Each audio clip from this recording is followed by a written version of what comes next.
Memang satu fakta ya, terjadi lonjakan pasca libur Lebaran yang masa inkubasinya jatuh di minggu-minggu inilah kira-kira begitu.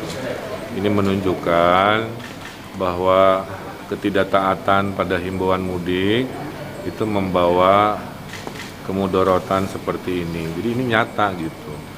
Kalau pada saat itu semua taat, tidak akan terjadi lonjakan seperti sekarang. Jadi ini kalau boleh diulas ya oleh media, pentingnya ketaatan tersebut. Kenapa? Karena pas data di hari lebarannya itu rendah. Salah satu persentase terendah itu di hari-hari lebaran justru. Nah sekarang ada kenaikan. Jawa Barat secara keseluruhan ada di 68%. Berarti sudah melewati batas psikolog standar WHO kan, tapi masih di bawah standar kritis dari pemerintah pusat. Kalau di zoom lagi ke daerah Bandung Raya ini memang bornya sudah sangat tinggi karena 50% pasien-pasien datang dari luar kota Bandung, ya, memilih untuk mendapatkan perawatan COVID di sini sehingga menaikkan bornya di angka 80. Berapa emang? 80. Kalau di Bandung 85,9. 85%-an lah kira-kira begitu. Nah, dari rata-rata 85%, saya cek ke rumah sakit paling utama ini. Nah, rumah sakit ini terbagi dua. Kalau ruang isolasi non-ICU itu keterisiannya 64, termasuk tinggi.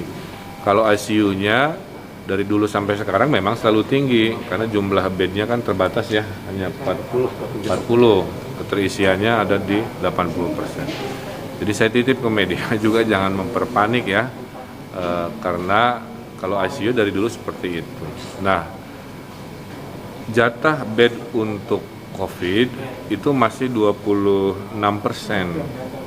Jadi masih ada ruang menjadi 40% ya, hampir 2 kali lipatnya. Itu kalau kira-kira ruang isolasi yang sekarang 60-an ini naik mendekati penuh, maka ada pergeseran, kira-kira begitu ya, ada pergeseran sekitar hampir 200-an bed akan dikonversi menjadi bed COVID.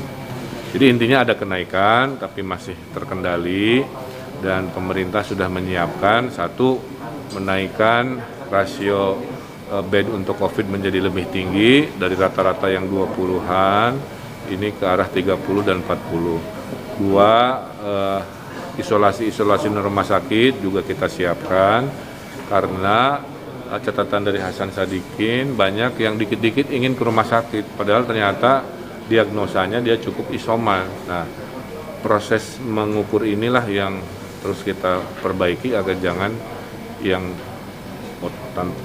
OTG atau yang tidak ada itu pun harus dikit-dikit jadi tidak betul ditolak itu ya, karena itu lebih bukan ditolak, dokter menilai bahwa Anda mah tidak perlu dirawat, Anda mah cukup di rumah kira-kira. Jadi bukan karena penuh, karena kenyataannya tidak penuh, gitu. Bahwa naik iya, tapi tidak penuh.